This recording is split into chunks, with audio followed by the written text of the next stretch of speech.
Hi friends, it's Ashley and welcome back to the channel. So today's video is going to be another reading vlog, and we are going to be reading another one of my most anticipated YA fantasy books for 2026. And so today we're going to be reading Her Hidden Fire by Cliodhna O'Sullivan. So this one takes place in a world where dragons soar through the skies and magical abilities are an elite privilege. And so the ruling family of Alim's Keep has to prove that their son has magical abilities if they want to keep their claim to the throne. And then our main female character is Aya, and she's a lowly servant girl who loves the boy, and she is shocked to discover that just before he takes his test that she has magic. And it's extremely rare for girls to have this magical ability, especially outside the few great families. And when it becomes clear that the boy is about to fail the test, Aya makes a big decision that will change her life forever. She decides that she is going to pretend that her magic is his magic. And so this decision of hers ends up sending them both to a magic academy. And there she has to shield her secret from every grim master and scheming apprentice, including a handsome apprentice. And so this one seems like it's going to be a lot of fun. And I'm wondering, since it says like dragons soar through the sky, if we will get dragons in here as well. And I'm also happy that at the beginning of this book is a pronunciation guide, because Irish names I cannot pronounce to save my life. So this makes me really happy. So I'm gonna go start this and I'll be back later with my first thoughts.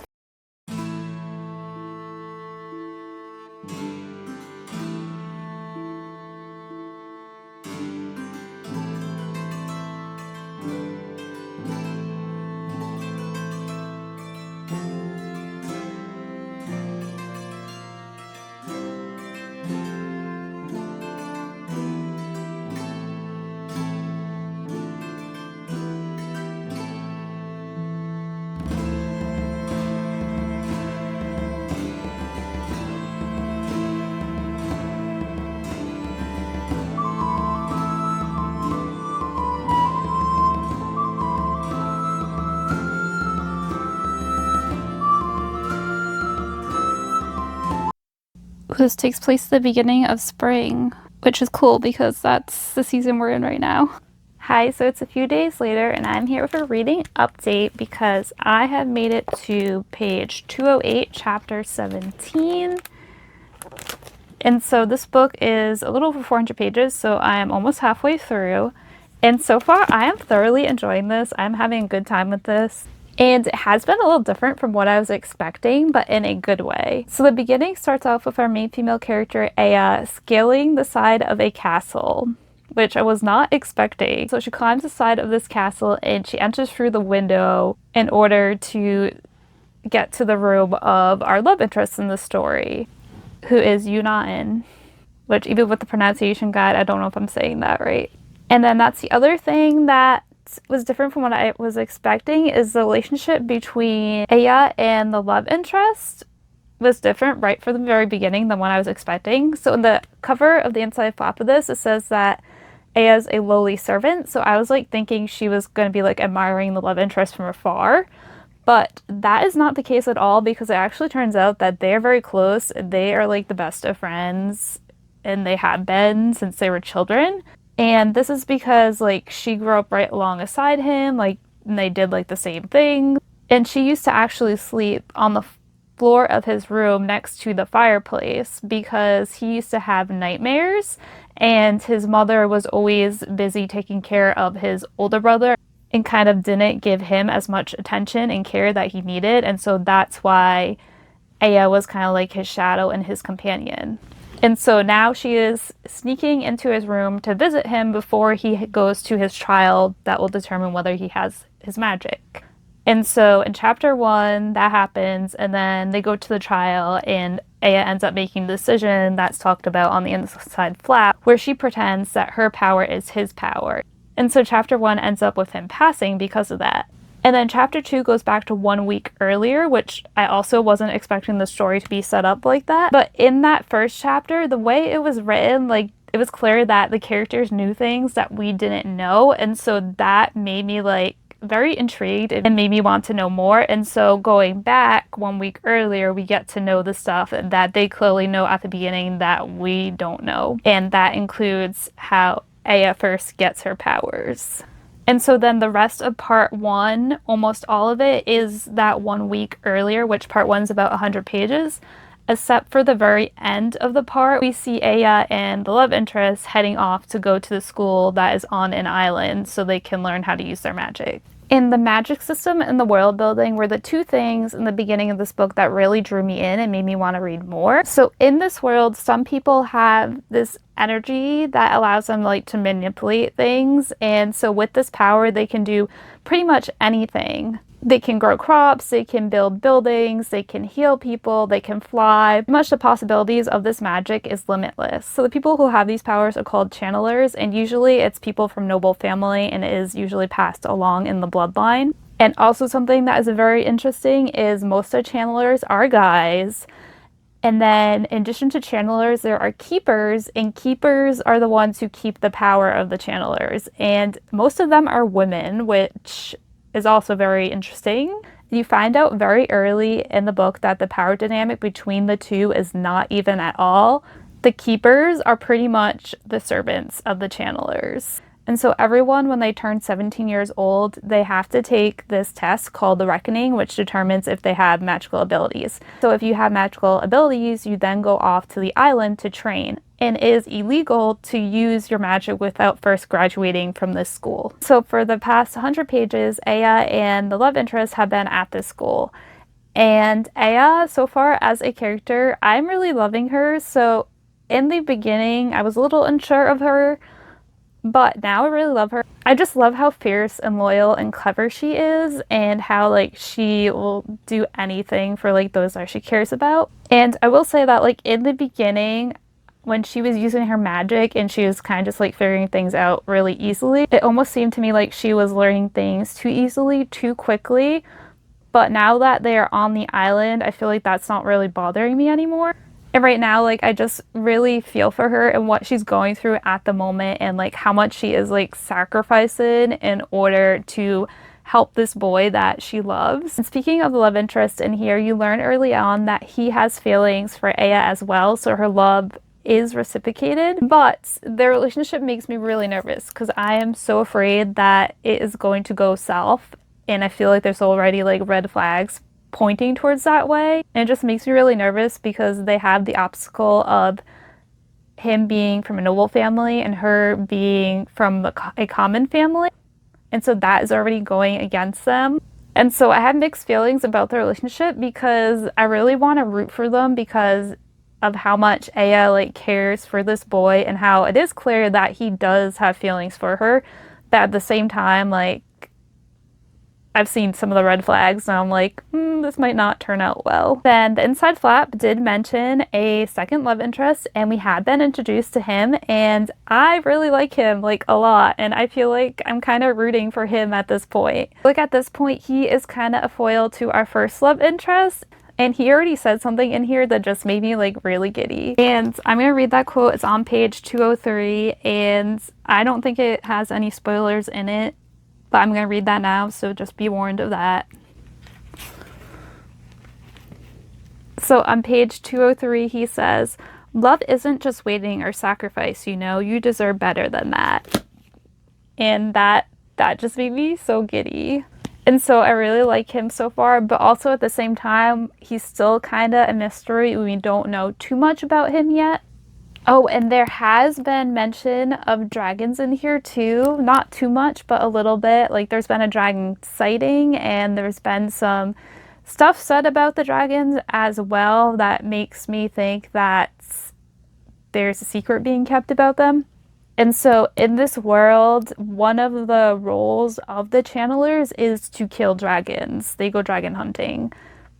And so Aya has always grown up believing that dragons are just like creatures of destruction, but yet she also remarks early on how she always sees them like flying high above her head when she's outside herding her sheep, and that they never do anything to her. They just continue on their way. And so I feel like that's the first red flag that the story of the people in power are telling about the dragons isn't 100% actually accurate. So I'm hoping we'll get a little bit more of the dragons in this book before it ends. Hi, so it's now a day later and I'm here with an update because I am loving this.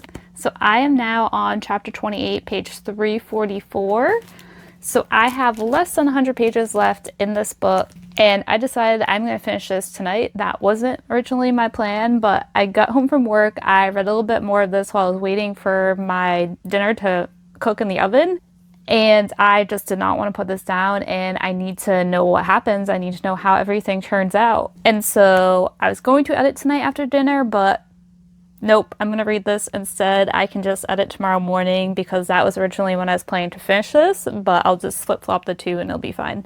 This book, like, it just has been so good. Like, the story has been fast-paced, exciting things keep happening, and so I keep flipping the pages. I'm also absolutely loving our main female character, Aya, and she kind of reminds me a little bit of Katniss from the Hunger Games, which Katniss did everything she did to protect Prim, and similarly, Aya is doing everything that she is doing to protect the boy that she loves. And Aya is also, like, in her own way, rebelling against the system.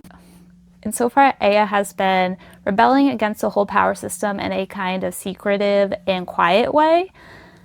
And speaking of, like, the power system in here, that also reminds me of the Hunger Games. And then the love triangle in here has been love triangling, the romance has been romancing, and I'm so conflicted about who I want to root for because I was veering towards the second love interest, Gree, but we just recently had another scene with the first love interest, and so now I'm conflicted again. And I just don't know what to think of him right now because his character is so complicated, and so, like, I'm trying to still, like, understand him and figure out who he truly is. Oh, and the dragons also had made a reappearance in here. There was more with the dragons in here, and that made me really happy, and that was very interesting and fun to read. So yeah, I am gonna go continue reading this and finish this, and I have my emotional support rhino here in case things go sideways.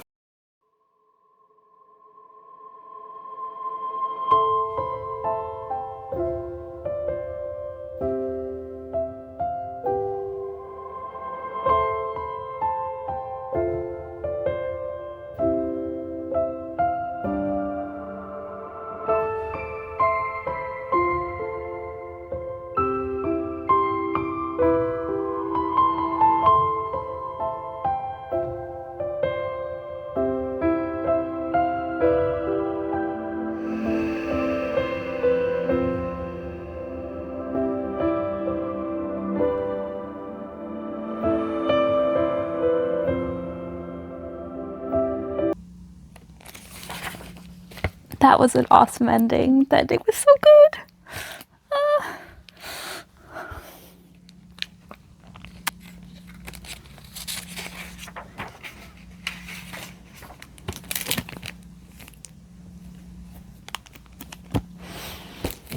Hi, so it is the next day. I did finish Her Hidden Fire last night, and I absolutely love this. It's getting 5 stars. The ending of this, it was just awesome. It was spectacular.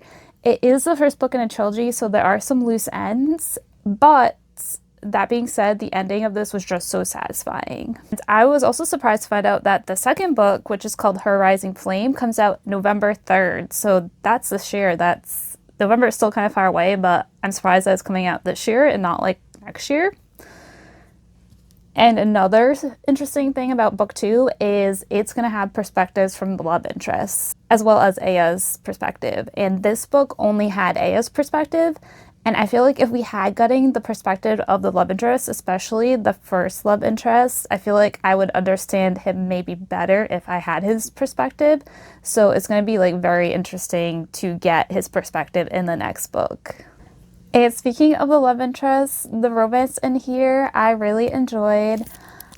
I feel like I'm at the point again where I don't know which love interest I'm rooting for. I will say though, at the moment, I do kind of feel like I'm leaning still towards the second love interest, Agree. And I think that's because of his personality. So he's more open and direct and seems like easier to read. Whereas our first love interest is so secretive, and since we don't really like get inside his head, I can't really figure out exactly what he's thinking or what his end game is.